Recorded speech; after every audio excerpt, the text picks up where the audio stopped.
All right, Freeheel lifers, summertime is here. We're in the thick of it. It's like 90 to 100 degrees right now in Utah, but this is the perfect time for us to start working on Telemark technique. And I know a lot of the community's been asking for technique videos, and so I kind of want to start from the very basics. And we're gonna kind of work through some of these different videos over the course of the summer in order to prepare us for some on-snow drills and techniques and things that we're going to be able to do actually on skis. But guess what? It all starts here when we don't have skis on and we can really work on it. So today's video is all about the Telemark stance. And I'm going to go over all the different points that we want to look at for a good Telemark stance on and off the snow. Really, we're going to be obviously doing it off snow today. You can see I'm in a local park near my house. I found this cool little flat area of concrete. It's perfect for what we're doing today. This is something that you can practice in your house. You can practice in your yard, on grass, on concrete, wherever it may be. Tennis court, somewhere flat. And what we're gonna do is go over the basics of the Telemark stance so you have some different points that you can look at to make sure that you're in the correct position. Now, I will say this before we get into any of the stance techniques. I want you to understand that the Telemark turn is so dynamic. If you've done it, you know what I'm talking about. You're not just stuck in this lunge position that's exactly the same all the time.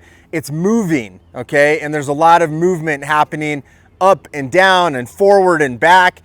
But what I want to give you is a point where we can understand the distance between our feet and how that is in relationship to the mountain, the snow, sliding, and all of these dynamic movements.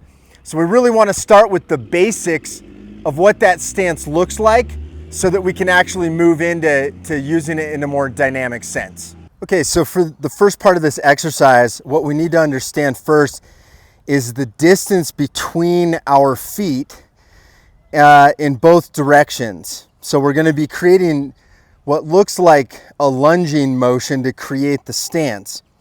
So I'm going to give you a couple simple measurements to go by. And again, this is going to be a dynamic thing that we're working on. So you're not going to be staying in a static position with these measurements at all times, even when you're practicing. But this is going to give us a good starting point so you understand some of the key areas that you need to be focusing on. So the first thing you're going to notice, my feet are starting together. I want you to do that first.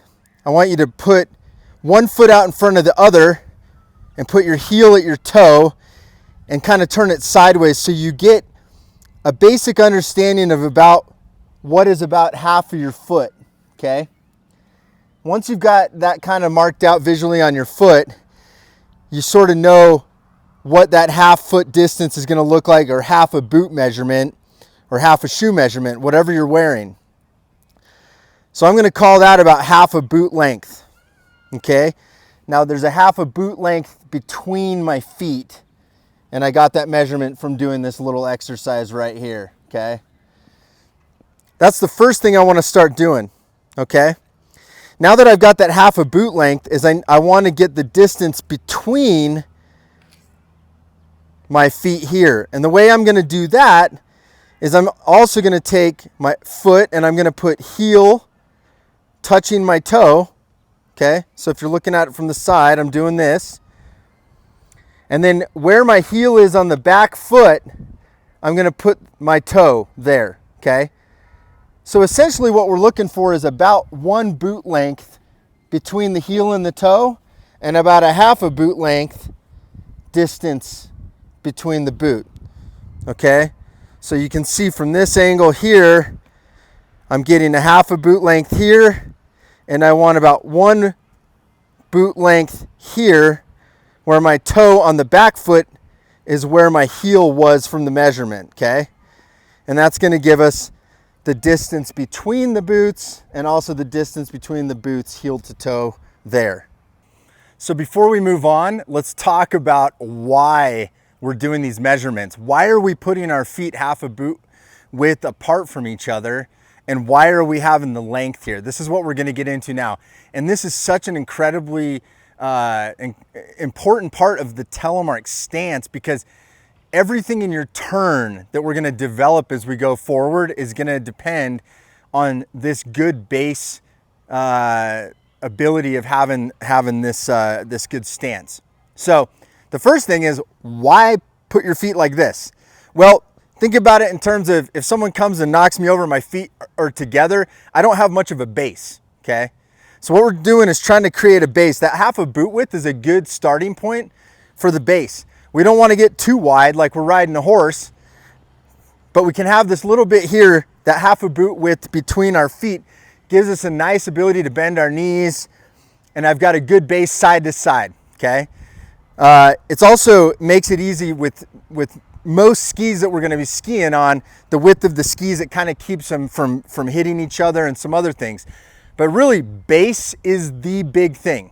We need a good base to balance on, to be able to absorb things, and this is why we need to have our feet apart this way. Now, the distance here is very similar, okay? This gives us a good base from which to start from, okay? If we're too close, I always call this is basically like doing an alpine turn with your heel up. Again, if you get hit, there's not a lot of fore and aft ability to absorb things without getting knocked over, okay? So this is our safety zone right here, okay? And that's what we're gonna focus on. So the distance, half a boot width between your feet and the boot length, heel to toe, really is to create a good base, okay? That base is everything when we're making a Telemark turn and maneuvering around the mountain, okay? Because good technique is always gonna help us get down the mountain more efficiently, conserve energy, have more fun, and so on. So that's the main reason we need to focus on having those measurements, so that our mind and our muscle memory really goes back to there naturally. So I'm not gonna get too much into doing drills and whatnot today, but what you can do is practice just stepping in to that distance. Maybe mark it on the floor with some masking tape or something while you're sitting watching TV or whatever, listening to a Freeheel Life podcast. Just practice dropping into that distance and just get a sense of where that safety spot is. And this is really, really gonna help you. So we've got all the measurements, we know where to start our stance, we know how to get into the stance. Now I wanna show you a couple things that you can check on while you're standing in that stance, and explain a little bit about why we're gonna do them, okay? So I'm gonna start by showing you this sort of side view of the stance. We've got our half a boot length here, we got our boot length here. Okay, now we're in the basics of the stance, okay? Now the very, very first thing I wanna point out is this back leg. Where we want to get that is we want to get this into a right angle, okay? Now, you can see if I go too low, I'm going to compress the angle of my knee past 90. If I go too tall, you'll see it's more of an open angle and past 90 the other way, okay? I want to practice getting right at 90 degrees here, okay? What that's doing is putting a nice pressure on the ball of my foot on the back leg, okay? And that's gonna be super important for controlling our skis. Again, this is all about just how to get into the stance and practice a stance, not so much what we're gonna get into in terms of using the ball of the foot, and that's gonna be some additional videos down the road, but we wanna get to the basics. So we've got 90 degrees here. Now I want you to look at the front leg. Let me switch this up. Front leg, I want you, again, we're sinking down this way. And as I do that, I want this front knee to cover my big toe. So when I look down, I can't actually see my big toes when I'm looking straight down. Now, if I shift back, you'll notice you can see your big toe. If I shift forward, I'm actually covering the toe too much, but you'll know that you're going too far forward because you're gonna start feeling the heel lift up on the front foot, We don't want that either. We want to have a nice downward motion where the knee bends and covers the big toe. This is going to really come in handy later on as we start learning the dynamics of the technique in the turn. We don't want to be going like this necessarily, and we definitely don't want to be going like this and go over the handlebars. Okay? So what we want to do, wherever you're practicing this, again, get your half a boot width, measure it out, heel to toe. Okay, I've got it. Now I'm going to go down. I'm going to get that knee over my toe, and I'm going to get that 90-degree angle on the back. Okay? Just like this. Okay? And that's where we're going to start. These are some incredibly important things to look at in your stance. Okay? That 90-degree angle on the back leg, and making sure your knee is over the big toe and you're not leaning too far forward and you're not leaning too far back. So keep those things in mind after you get the foot measurements dialed like we did in the first part of the video. Now I want you to practice those and kind of get a feel for pushing past it. What does that feel like? Standing too tall, what does that feel like? Too far forward, too far back? This is what we're trying to do, is find this incredibly sweet spot right here that is good base, good balance, side to side, and I have the ability to pressure on things the way that I need to. So that's where we want to go with on that section of getting in the stance, is sort of some checkpoints that you can go through to make sure you got it right. All right, so quick recap. Today we basically went over how to make a telemark stance correctly. First, we talked about half a boot width apart of your feet. We talked about 1 boot width heel to toe in terms of this direction. We also talked about some checkpoints that you can use to make sure that you're getting into the telemark stance correctly and that you've created a good base that is going to give you good balance. This is something I want you to practice as much as you can, whether you're watching this video this summer or later on in the winter, spring, summer, fall. This is something that's applicable all the time and we can incorporate anywhere. You know, you could do this in a hotel room if you're traveling. What I want you to do is just really start getting that measurement so it feels natural to get in and kind of notice where those leg checkpoints are and the distance of your feet. Also, I want you to do the wrong things. Try doing things where your distances aren't correct and feel what that feels like. Feel how your hips are, your legs, knees, ankles, all of these things. Feel what it feels like if you overextend like this, more than a boot length. What does that feel like? We're going to get into some stuff in future videos to make sure that you can incorporate this in your telemark skiing all the time.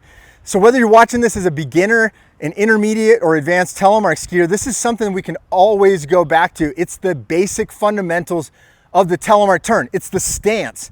This is what helps us essentially make the telemark turn on snow. We want to make sure we've got it correct. Again, don't forget, this is a point of recognition of how our legs and feet should be. It's not the end all be all, and it's not static. There's so many nuances to the telemark turn and we want to get into them, but we need to make sure you have a good fundamental base. And if your telemark turn doesn't look like this and you've been doing it for 30 years like I have, come with me on this journey of trying to look at your technique, analyze it, and see how we can improve upon it. I don't think there's only one way to get to the finish line on this, but I do think there's some really fundamental things about the telemark stance that are going to help all of our terms so that we can incorporate style and different techniques and things that make us unique in terms of how we make our telemark turns. So I appreciate you watching the video today. Please like and subscribe to the channel. It helps a ton. I'm going to be doing a ton more content as we move forward, and especially on these technique videos. And this is the first technique video that I'm really going to start building off of because it's exciting and it's something that we can really use to sort of build off of and teach you more about telemark technique. So until next time, spread telemark always.